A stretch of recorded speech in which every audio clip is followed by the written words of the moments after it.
expect it to be okay.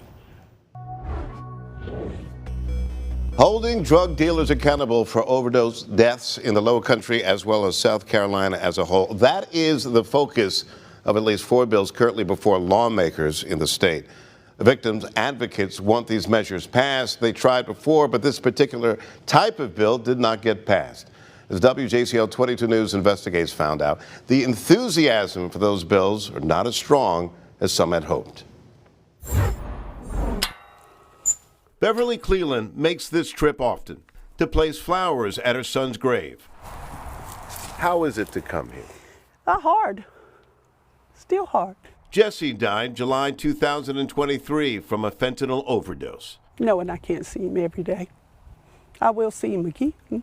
According to the latest figures from the South Carolina Department of Health and Environmental Control, nearly 1,500 people died from fentanyl overdoses in 2021. Those are the most recent figures available. The Jasper County Coroner's Office tells me 31 people died from a fentanyl overdose last year in their county, and one of the victims was Cleland's son. I describe it as a horrible drug. All drugs are horrible, but this one is really taking our young people out. Fentanyl is a tremendous problem in South Carolina, particularly as it relates to overdose deaths. South Carolina State Representative Tommy Pope has introduced one of 4 bills before the State House and Senate to create the offense of drug-induced homicide. Pope's House Bill 3476 goes one step further and creates the offense of fentanyl-induced homicide. This would provide a criminal component, hopefully as a deterrent as much as anything else. The former prosecutor's confidence and enthusiasm has not convinced his fellow lawmakers to pass his or one of the other bills.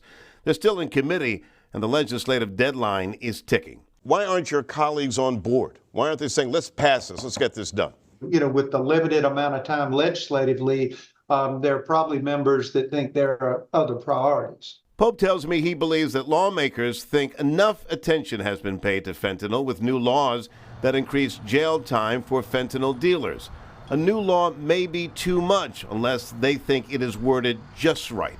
I've been doing this for a long time, and I've seen pieces of legislation that started one way and ended in different ways. However, I don't want to leave the impression that without this bill, you're free to sell this stuff to somebody and kill them, and there's not going to be any repercussions for that. I don't want that to be the message. The message clearly needs to be, we will come after you, and we can use existing law.